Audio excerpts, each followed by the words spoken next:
diajak dengan ilmu sampai terkunci dalam hati, dan kunci itu tak ada orang lain boleh buka melainkan dia seorang.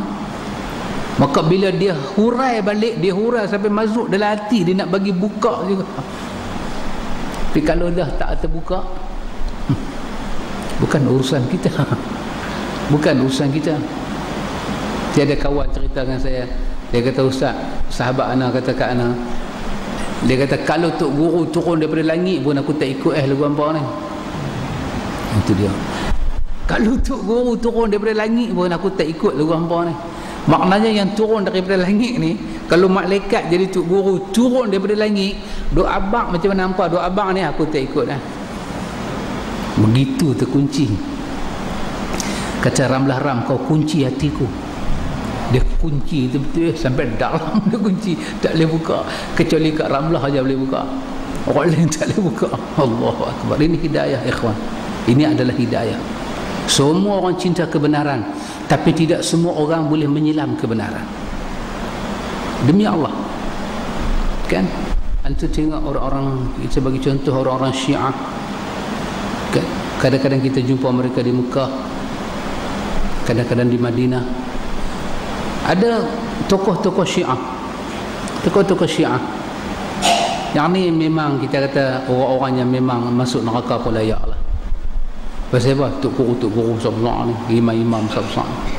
Tetapi ada juga orang Syiah yang dia ini dilahirkan, dikatalah di kota Tehran, beranak di kota Tehran. Dia beranak di kota Tehran macam kita beranak di Malaysia. Dia sedang-sedang mazhab dia Syiah, imam 12, lepas tu pergi mengaji sekolah, ada syllabus macam tu semua, macam kita beranak-beranak wek semua. Mazhab kita Syafi'i, apa ekor kepala tak tahu. Bila kata Syafi'i, marhaban barzanji maulud nabi, tu pergi mengaji pula sekolah, dia pajak lagu tu. Dia membesar macam tu, kita membesar macam ni. Lepas tu di tengah-tengah jalan itulah barulah kita meneroka pelajaran-pelajaran yang baru. Kalau kita tak teroka pelajaran yang baru, kita dengan lagu ni lah, berarak tak tentu hala, mati buat tahlil. Orang ambil habaq pada kita, ni aku nak abak hang, apa dia, hang duk baca tahlil tu sebiji macam India, kita bangkit buah penampak berbuih mulut dia, hang gamak kata lagu tu. Sama juga Syiah yang beranak macam kita ni, membesar macam kita, kita pergi kat dia, kita kata tuan Syiah ni salah, bebuh penampak berbuih mulut kita. Apa pilihan dia tentang kebenaran ketika dia dilahirkan di tengah-tengah keluarga Syiah di bumi Tehran? Apa pilihan orang ini ketika dia dilahirkan di tengah-tengah bumi Malaysia dengan mazhab Syafi'i yang telah diberi beribu-ribu kala? Kalau dua-dua orang ini dihisap di hadapan Allah, dua-dua orang ini benar-benar memerlukan rahmat Allah. Sebab apa? Secara pilihan mereka tidak berpeluang memilih. Kenapa? Kerana pelajaran menyekat mereka, adat menyekat mereka, guru mereka menyekat mereka. Sehingga kan bila mereka datang ke Mekah, dua-dua orang ini penuh dengan 1000 khurafat balik ini, tengah 2000 khurafat balik ini.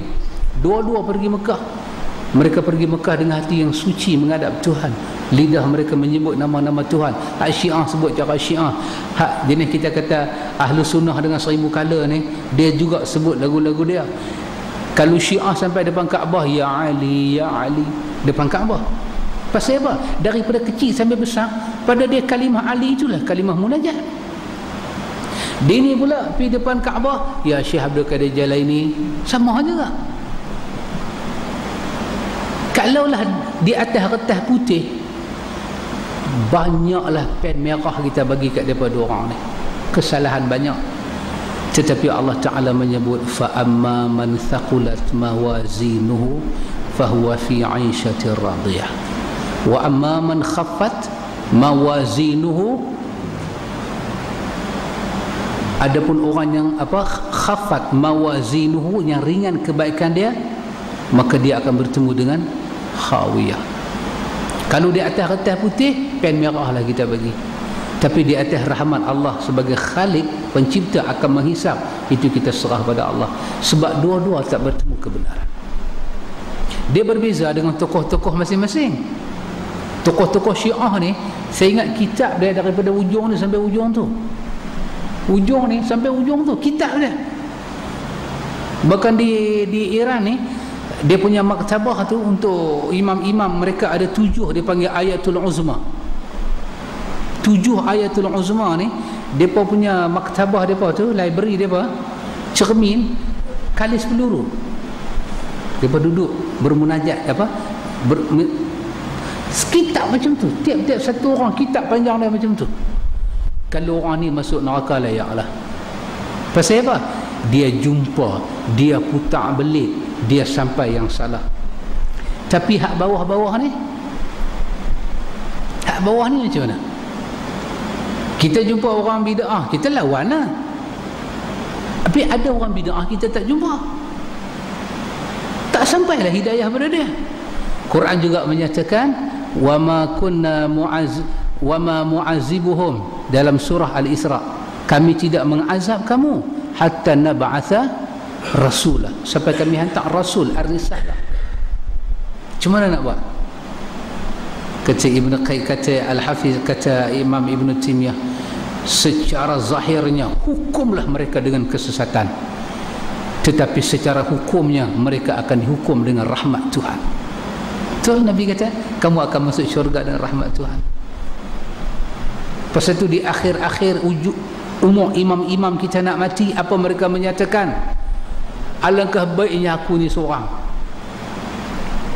alangkah baiknya aku ni seorang, tapi aku tak seorang, ramai orang agama mereka sangkut tengah belakang aku.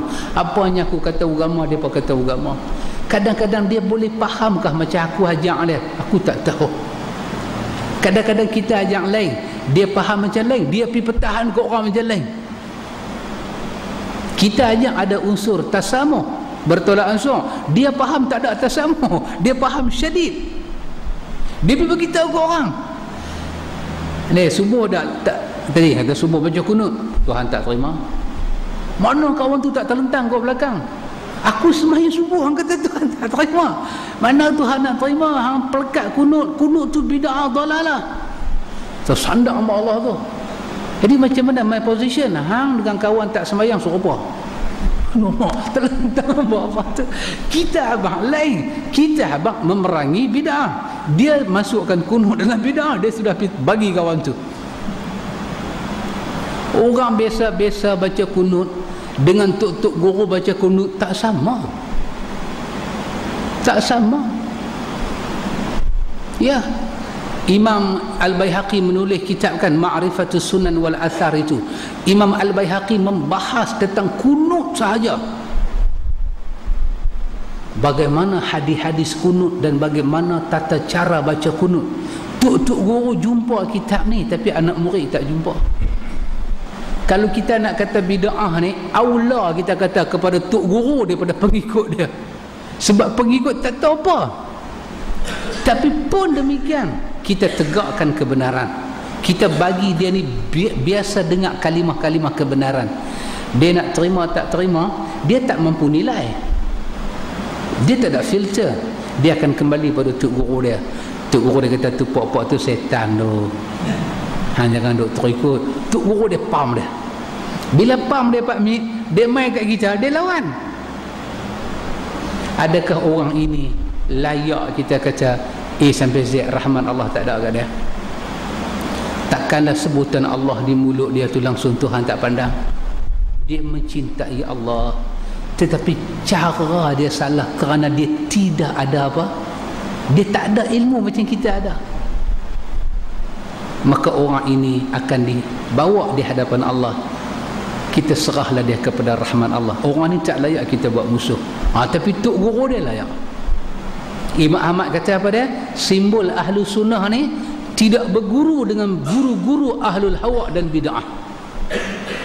Guru tu, kita baca hadis Bukhari, dia bawa mai kitab lain. Dia kata Bukhari pun tak apa kuat, ni lagi kuat. Kita kata yang kuat daripada Bukhari itu apa dia? Dia kata Tanbihul Ghafilin. Yang tu lagi kuat daripada Bukhari. Bukhari pun tak apa jumpa hadis-hadis ni. Subhanallah. Orang percaya. Durratun Nasihin, orang percaya. Dalam tu ada hadis macam-macam. Baca Yasin malam Selasa pun ada.